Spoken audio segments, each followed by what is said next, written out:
Kisah ini berlanjut setelah Sioyan membuat 3 Raja Naga terluka parah oleh 3 kombinasi jurus tingkat tinggi, sehingga memberi waktu kepada Xian untuk melepaskan keterampilan Dao Pedang Pembunuh Naga, menjatuhkan 3 Raja Naga dalam kondisi sekarat, cacat, dan berakhir melarikan diri dengan sisa kekuatan mereka. Namun karena menggunakan pedang pembunuh naga sangat melelahkan dan menghabiskan Dao Qi, tubuh Xian Linlong jatuh lemah ke pelukan Sioyan di atas langit. Xian menatap Sioyan dan berkata baik-baik saja. Sioyan menggelengkan kepalanya, kondisi tubuh Xian sangat mengerikan. Makanlah, ini adalah dawan yang paling kamu sukai. Sioyan mengeluarkan botol giok dari cincin penyimpanannya dan menuangkan beberapa pil bundar, menyodorkan tangannya. Apakah kamu masih memperlakukanku seperti gadis kecil? Xian memutar matanya ke arah Sioyan setelah mendengar kata-katanya yang menggoda. Dia tanpa basa-basi mengambil pil itu dan memasukkannya ke dalam mulutnya secara halus, tidak seperti dulunya. Kelompok tetua pertama Pulau Naga Timur dengan cepat menghampiri Xian dengan jarak tertentu. Mereka semua hanya melirik Sioyan dan Xian berpelukan sebelum buru-buru menundukkan kepala. Wajah Xian langsung memerah, berjuang bangkit dari pelukan Sioyan dan bertanya keadaan Pulau Naga Timur. Tetua pertama berkata Pulau Naga Timur aman. Banyak anggota 3 Pulau Naga telah melarikan diri dan cukup banyak yang memilih untuk tetap tinggal di Pulau Naga Timur. Xian menyuruhnya untuk sementara menerima dan mengawasi mereka. Mungkin ada mata-mata dari 3 Pulau Naga. Dimengerti bagaimana dengan 3 Pulau Naga yang agung? Tetua pertama mengangguk sebelum mengajukan pertanyaan dengan ragu. Xian menegaskan Raja Naga Barat dan Selatan anggota tubuhnya telah dipotong. Kekuatan mereka akan berkurang di masa depan meski pulih. Hanya Raja Naga Utara saja tidak akan bisa mencapai sesuatu yang hebat. Setelah Pulau Naga Timur pulih, kita akan melancarkan serangan balik dan menyelesaikan penyatuan. Ekspresi tajam melintas di mata ungu Xian saat dia berbicara mengandung tekanan. Dalam menghadapi tekanan ini, bahkan Sioyan hanya bisa tercengang. Sulit membayangkan bahwa gadis kecil yang sangat rakus dan menjadi sekejam ini setelah tumbuh dewasa. Kelompok penentua pertama menghela nafas lega setelah mendengar tanggapannya. Tak satu pun dari mereka yang berani untuk tinggal lebih lama saat mereka membungkuk dan terbang pergi karena ketakutan. Xian menoleh setelah melihat tetua pertama dan yang lainnya pergi, hanya untuk melihat ekspresi Sioyan yang agak aneh. Sioyan hanya bisa menghela nafas bahwa mahkota Kaisar Naga ini sangat berat bagi Xian. Dia lebih suka Xian seperti gadis lugu dan lincah daripada yang satu ini. Tetapi Xian bertanya kenapa menghela nafas. Apakah tidak suka penampilannya? Dia sering melihat Sioyan menatap tubuh Ratu Medusa di masa lalu. Sioyan batuk-batuk mendengarnya dengan wajah memerah. Dia mengatakan itu tidak masuk akal. Xian menutup mulutnya dan tertawa pelan. Setelah itu dia berterima kasih. Tanpa Sioyan menahan 3 Raja Naga untuk waktu yang lama dan melukai mereka dengan serius. Pedang pembunuh nagaku yang belum dewasa ini tidak akan bisa membuat pencegahan seperti itu. Tidak perlu berterima kasih, aku telah melakukan banyak upaya selama periode ini karenamu, ucap Sioyan sambil tersenyum. Sementara seluruh Pulau Naga Timur jatuh dalam suasana yang sibuk setelah pertempuran besar, Sioyan duduk di batu giok dingin dan memulai pelatihan tertutup untuk pemulihan diri. Cedera yang dia derita kali ini benar-benar terlalu serius, dia bahkan hampir mati. Oleh karena itu dia perlu menyesuaikan kondisi tubuhnya untuk menghindari gejala sisa yang akan menghambat kemajuannya. Memasuki pelatihan, energi yang kaya melonjak di sekitar tubuhnya, mengikuti siklus pernafasannya saat perlahan memasuki tubuhnya. Sudah 10 hari kemudian luka parah di tubuhnya beransur-ansur pulih. Jantung Sioyan perlahan berdebar kencang. Aliran darah ungu merah akan muncul setiap kali berdetak. Darah ini merebes keluar dari hatinya sebelum menyebar ke segala arah. Untaian darah merah ungu ini sepertinya memiliki suhu yang sangat menakutkan. Meridian dan otot yang dialirkannya tiba-tiba akan mendidih. Kekuatannya secara bertahap meningkat setiap kali darah ungu merah beredar ke seluruh tubuhnya. Darah merah ungu sepertinya terus membara dan memurnikan tubuhnya. Perbaikan ini tidak diragukan lagi bagus untuk Sioyan. Makanya dia tidak menghalangi prosesnya. Dengan aliran waktu 3 bulan berlalu, cedera tubuhnya pulih sepenuhnya. Kulitnya memancarkan warna ungu samar, rambutnya sedikit memerah seperti iblis. Fluktuasi aura kekuatannya berada di ambang terobosan dan 100 hari kemudian berlalu. Gelombang fluktuasi energi terpancar dari tubuh Sioyan sebelum akhirnya menembus langit. Badai energi yang diiringi angin kencang mengejutkan semua orang di Pulau Naga Timur dan bergerak untuk melihat fenomena abnormal tersebut. Mata mereka dipenuhi dengan keterkejutan saat mereka menyaksikan badai energi yang berputar dengan liar. Jangan panik, setiap orang harus kembali ke pos mereka. Zian bersama kelompok dokter peri kecil berkata saat mendekat, dan anggota klan naga kuno membungkuk sembari perlahan mundur. Zian menatap Sioyan berada di dalam pusaran. Tidak disangka pemulihan waktu yang begitu lama ternyata dilakukannya untuk melakukan terobosan. Dokter peri kecil dan King Ling di samping juga diam-diam menghela nafas lega. Mereka sangat khawatir di hati mereka selama 3 bulan ini. Jika Zian tidak menjamin bahwa tidak akan terjadi apa-apa, mereka tidak akan bisa menahan diri untuk tidak memaksa masuk ke dalam ruangan pelatihan. Di sisi lain, Sioyan akhirnya diberkati oleh bencana ini. Dia telah menjamin kekuatan garis keturunan di dalam tubuhnya untuk mencoba mencapai bintang kedua dari kelas Dao Sheng. Saudara Sioyan memang orang yang luar biasa. Dia hanyalah Dao Sheng awal beberapa bulan yang lalu. Sekarang dia sudah mendapat kesempatan untuk menebus bintang kedua. Yao Ming di sampingnya juga memberikan pujian yang tulus. Sementara semua orang di langit membahas transformasi Sioyan. Energi yang mengalir ke pusaran dari sekitarnya menjadi lebih menakutkan. Tetesan energi terlihat mengambang di sekitar pusaran sebelum bergabung dengan pusaran air yang sangat besar. Seluruh pusaran air mulai bergetar hebat dan Sioyan yang telah tertidur 100 hari tiba-tiba membuka kedua matanya. 2 sinar ungu merah yang mengejutkan melesat keluar darinya ke langit. Banyak anggota suku naga kuno di Pulau Naga Timur merasakan tekanan garis keturunan mereka dari sana.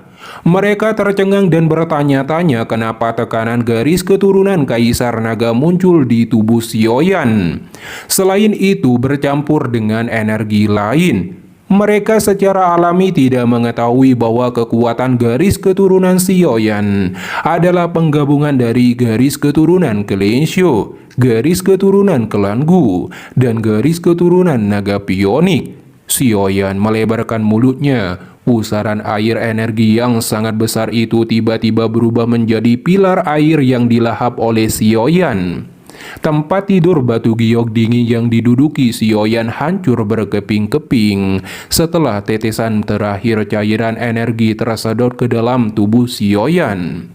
Aura yang sangat menakutkan perlahan menyebar dari tubuhnya dan menutupi seluruh pulau. Sioyan menghela nafas, mengepalkan tangannya dan kekuatannya yang sangat kuat menyebar dari setiap sel di tubuhnya dengan kecepatan seperti kilat.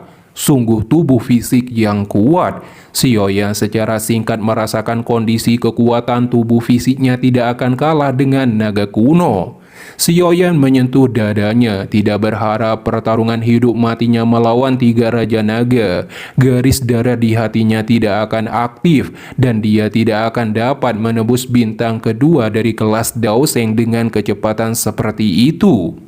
Setelah Sioyan merasa bahagia, Yao Ming datang memberikan selamat atas terobosan Sioyan diikuti Zian dan yang lainnya di belakang. Sioyan kemudian bertanya apakah aliansi telah mengirimkan berita. Dokter peri kecil berkata beberapa hari yang lalu, Yellow telah mengirimkan surat untuk segera kembali. Api teratai pemurnian iblis akan segera lahir, dan aula jiwa telah mulai beraksi untuk menargetkan api teratai pemurnian iblis. Karena ini masalahnya, kita akan kembali ke paviliun bintang jatuh hari ini. Kita juga perlu mendiskusikan masalah tentang nyala api iblis. Suara Sioyan agak dalam, matanya menunjukkan tekad harus mendapatkan teratai api pemurnian iblis dan bertempur dengan klan Hun.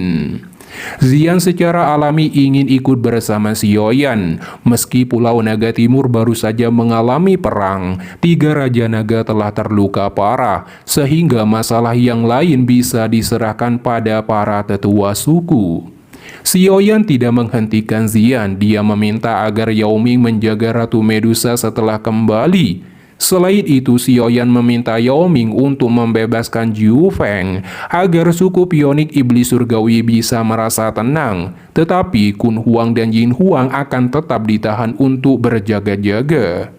Kemudian Sioyan memimpin keluar dari Pulau Naga Timur melalui kekosongan menuju aliansi Yan dan akhirnya sampai di paviliun bintang jatuh.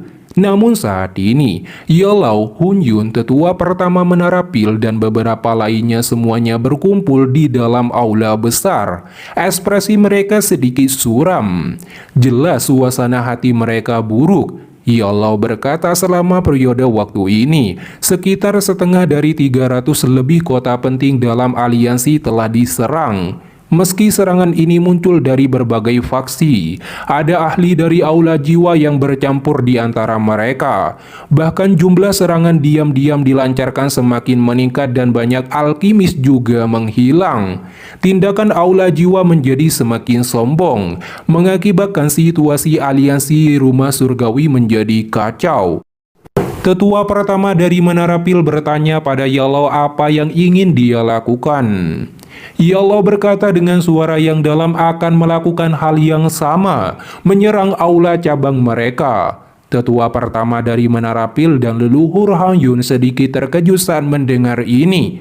Meskipun aliansi Sky Mansion cukup kuat, masih ada celah antara mereka dan aula jiwa. Namun Yellow berencana melancarkan serangan balasan. Meskipun aula jiwa sangat kuat, banyak ahli mereka berada di dalam markas mereka.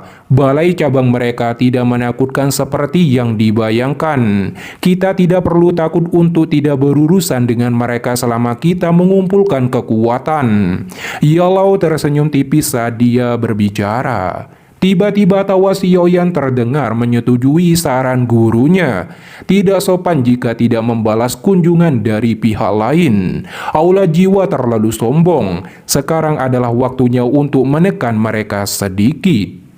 Semua orang terkejut saat mereka melihat Sioyan dan kelompoknya. Baik Han Yun, tetua pertama Menara Pil, Yellow tertegun saat melihat aura kekuatan Sioyan telah mencapai terobosan Daoseng bintang 2 dalam setengah tahun.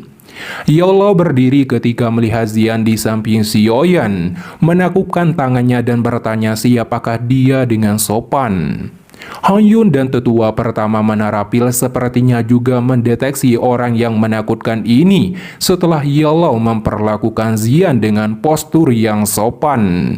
Ekspresi terkejut melonjak di mata mereka. Bagaimana Sioyan mengembalikan keberadaan yang begitu kuat setelah pergi dalam perjalanan?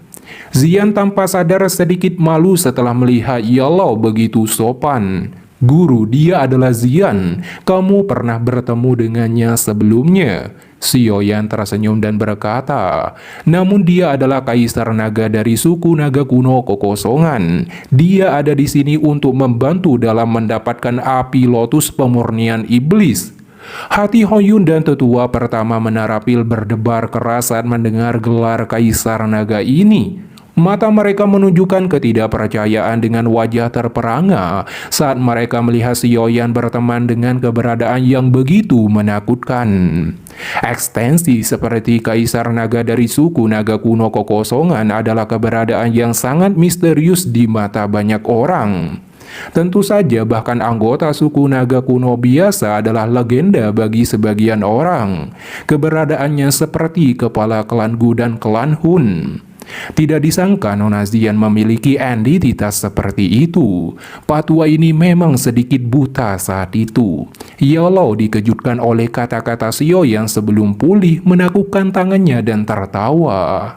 Xian merasa sedikit tidak wajar dengan kesopanan Yellow. Dia sadar bahwa Sioyan memandangi Yellow seperti seorang ayah. Dia tidak ingin menampilkan apa yang disebut sebagai Kaisar Naga di depannya. Guru tidak perlu terlalu sopan. Kamu bisa memperlakukannya seperti gadis kecil di masa lalu. Sioyan juga menyadari pikiran Xian. Dia tersenyum dan melanjutkan, karena guru telah membuat saran ini sebelumnya. Aku pikir kamu telah memilih aula cabang mana untuk menyerang. Ekspresi Yao Chen kembali menjadi serius ketika kembali ke topik. Dia menjelaskan aula jiwa memiliki banyak cabang di wilayah dataran tengah. Ada 24 diantaranya yang lebih penting, yang disebut Dishal. Yang paling penting sekali adalah aula Tianming yang terbagi menjadi surga, bumi, dan manusia. Meski saat ini tidak mengetahui lokasinya, kali ini target utama adalah aula bumi di antara aula Tianggang. Kekuatan aula bumi dikelola oleh wakil kepala aula, sedangkan aula manusia dikelola oleh Tianzun pertama dan kedua. Karena sudah diputuskan, Sioyan akan memimpin kelompoknya menyerang aula bumi, sementara Hongyun dan tetua pertama Menara Pil akan menjaga aliansi. Yellow menawarkan diri ikut, karena lokasi aula bumi sangat tersembunyi dan butuh peta. Sebelum berangkat, Sioyan memberikan botol giok yang berisikan darah esensi Demon Sain Huang Kuan pada Yellow untuk memungkinkannya menerobos Dao Sheng bintang 1. Awalnya Yellow menolak, tetapi karena Sioyan telah mengkonsumsinya, itu tidak akan berguna lagi. Jadi Yellow akhirnya menerimanya dan mulai pelatihan tertutup untuk menyerap dan memurnikan esensi darah tersebut. Selama periode waktu ini, Xian bertemu Xiao yang bandel dan dipukuli pantatnya. Xiao hanya bisa menangis sembari memanggil ayahnya.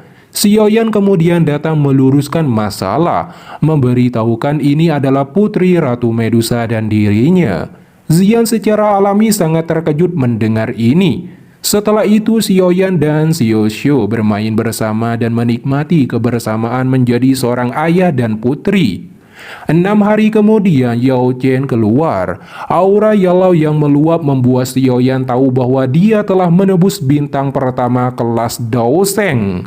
Segera setelah itu Xiaoyan, Yao Chen dan yang lainnya bergerak untuk menyerang balik aula jiwa.